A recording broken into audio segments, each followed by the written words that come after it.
আমাদের 90% 98% গাড়িগুলা চৌমোহনী মাইজদির 60 কিলো ওদিকে আমাদের গাড়িগুলো যা ড্রামটা। কিন্তু এই মতিন সাহেবের লোকেরা বলতেছে যে এই পৌরসভা রাস্তায় চলতে হলে ওনাদেরকে চাঁদা দিতে হবে 70 টাকা করে প্রতি গাড়িতে। আমরা বলছি আমরা কখনো এটা দেবো না, এটা বেআইনি। আমরা আইনের প্রতি শ্রদ্ধাশীল, আইন যদি বলে আমরা দিতে পারি থাকিব।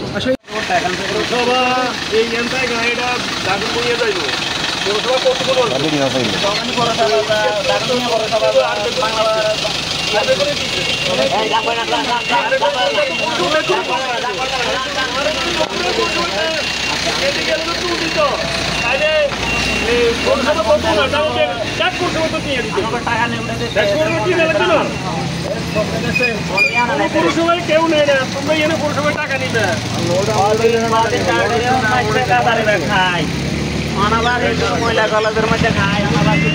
পৌরসভা আমার এখানে দাগুন বুঝিয়ে যাবে, দাগুন বুঝিয়ে যাচ্ছে পৌরসভা অনেকগুলো পৌরসভা করবো। যদি অনেকগুলো পৌরসভা হয় তাহলে আমরা চাঁদা যদি 5টা পৌরসভা হয়, এখানে আমি 80 টাকা টুল আমার কাছে নিতেছে, তাহলে ওই 80 আরো 5টা বলে 5 80 কত টাকা? তাহলে ওই দিক কোনো জায়গায় টুল নেয় না, আমি এখানে কেন টুল দিব? আমি এখানে তো লোডও করি না, আনলোডও করি না, আমি মজদুরিয়ার কাজ ভালো লোড করছি। ওখানে আমি চাঁদা দিয়েছি, ওখানে আমি লোড করছি, ওখানে লোডের চাঁদা দিয়েছি। আমি এখানে কিসের টাকা দিব? এখানে আমি কোনো টাকা দিতে পারবো না। হীরা বাড়া কথাবার্তা কইতেছে এরা কি এর আগে চাঁদা দিতে হইবে, নাহলে গায়ে চলতে দিচ্ছে না, পৌরসভার অংশ দিয়ে যাইবে আছে কেরি না চাঁদা দিব, চাঁদা কেরি না দিবে এখন মালিক সমতে আনবো কে? এই নাম দিয়ে আমাদের ড্রাম ট্রাক এবং মিনি ট্রাকগুলোতে তারা বেআইনিভাবে তারা টোলাতে উঠতেছে চাঁদার মতো। ইভেন তারা হুমকি দিচ্ছে যে গাড়িগুলো ভেঙে দিবে, গাড়ি ভাঙবে, আমাদের ড্রাইভারদেরকে ভয়ভীতি দেখাচ্ছে যে গাড়ি আগুন লাগাই দিবে। আজকে দিনের বেলা এইভাবে কয়েকগুলো ঘটনা ঘটছিল। পরে আমরা মালিক এবং ড্রাম ট্রাক এবং মিনি ট্রাক সহ আমাদের শ্রমিক ভাই সহ আমরা সবাই এখানে আসছি। আসার পরে আমাদের এসপি মহোদয় আমাকে ফোন করছে যে আপনারা এখানে কোনো আন্দোলন করবেন না, আগামীকাল সকাল 10টা আমরা ওইখানে এসপি মহোদয়ের অফিসে আমরা বসবো। উনি আমাদের দাবি দাবা বা আমরা কি বলতে চাই উনি শুনবেন, শোনার পর উনি সিদ্ধান্ত দেবেন। আপাতত আজকে থেকে এখন থেকে যত ইজারা আছে মতিন সাহেবের ওনার লোক কিন্তু এখানে কোনো ইজারা উঠাবে না, ওনারা এটা বন্ধ থাকবে। আমরা স্যারের প্রতি সম্মান রেখে আমরা আজকের জন্য এখানে আমাদের যত কর্মবিরতি আছে সব আমরা স্থগিত করলাম। আমাদের দাবি হচ্ছে আমাদের 90% 98% গাড়িগুলা চৌমোহনী মাইজদির 60 কিলো ওদিকে আমাদের গাড়িগুলো যা ড্রামটা। কিন্তু এই মতিন সাহেবের লোকেরা বলতেছে যে এই পৌরসভা রাস্তায় চলতে হলে ওনাদেরকে চাঁদা দিতে হবে 70 টাকা করে প্রতি গাড়িতে। আমরা বলছি আমরা কখনো এটা দেবো না, এটা বেআইনি।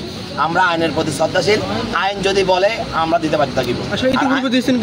না আমরা দিই নাই, এরা জোরপূর্বকভাবে আমাদের কিছু গাড়ি থেকে আদায় করছে, হুমকি দিয়ে আমাদের ড্রাইভারদেরকে হুমকি দিচ্ছে, ভয়ভীতি দেখাচ্ছে, দেখে এরা এই কিছু টাকা আদায় করছে। কিন্তু আমরা আজকে সবাই সোচ্চার হয়েছি যে আমরা বেআইনি কোনো কাজ করতে দেবো না, আমরা নিজেরাও দেবো না, অন্যকে আমরা বেআইনি কাজ করতে দেবো না। আমরা আইনের প্রতি শ্রদ্ধাশীল, আইন যদি বলে যে আপনারা এখানে ইজারা টোল দিবেন আমরা দেবো, এছাড়া আমরা এখানে চাঁদা দেবো না কোনোভাবেই।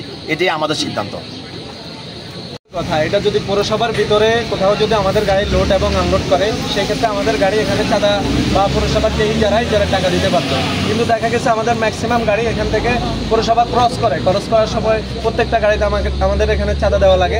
এই চাঁদা আমরা কখনো দিব না, কারণ ইজারার যেই টোলের রিসিটের কাগজ ওখানে লেখা আছে যতবার লোড আনলোড ততবার দেবো। এখন দেখেন আমাদের গাড়ি এখান থেকে ক্রস করে এই রোড দিয়ে মেন রোড দিয়ে এদিকে যাবে, আমাদের গাড়ি সেক্ষেত্রে কেন এখানে চাঁদা দিবে? এটা তো সম্পূর্ণ বেআইনি। এবং আমরা এর আগে আমাদের মৌখিকভাবে আমাদের ডিসি মহোদয়কে আমরা জানিয়েছি।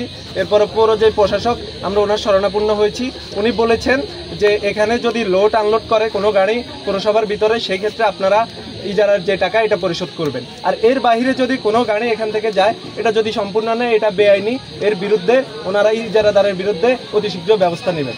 আমরা ওই ব্যবস্থার দিকে এখন তাকিয়ে আছি। আমরা এর আগে ওয়ার্নিং দিয়েছি, ওনারা আমাদের কথা শুনেন নাই, ওনারা আমাদের কথা অমান্য করে এবং প্রশাসনের কথা অমান্য করে ওনারা এখানে চাঁদা তুলেছেন। আমরা এখনও চাঁদা তুলেছেন, আমাদের কয়েকটা গাড়ি এখানে আটকায় ওনারা চাঁদা নিতেছেন। এই মুহূর্তে আমরা এখানে আসছি, আসার পর দেখলাম যে আমাদের গাড়ি ধরে রাখছে। তখন আমরা জিজ্ঞেস করলাম এটা কিসের চাঁদা নিচ্ছেন? বলছি যে এখান থেকে ক্রস করা প্রত্যেকটা গাড়ি চাঁদা দেওয়া লাগবে। এখন আমরা আমাদের ওই গাড়িগুলোকে আমরা আপাতত রুটের জামের কথা চিন্তা করে আমরা ওগুলাকে এখান থেকে ওইদিকে পাঠিয়ে দিয়েছি। আমরা এখন রোড আপাতত স্থগিত আছে। এখানে ওনারা যারা চাঁদা নিচ্ছেন ওনারাও এখানে আছেন, আমরাও এখানে আছি। প্রশাসন বলেছে আগামীকালকে আমাদের 10টা বাজে আমাদের সাথে মিটিংয়ে বসবে, আমরা ওই মিটিংয়ে আমাদের সম্পূর্ণ কথা আমরা ওখানেই বলবো। ঠিক আছে।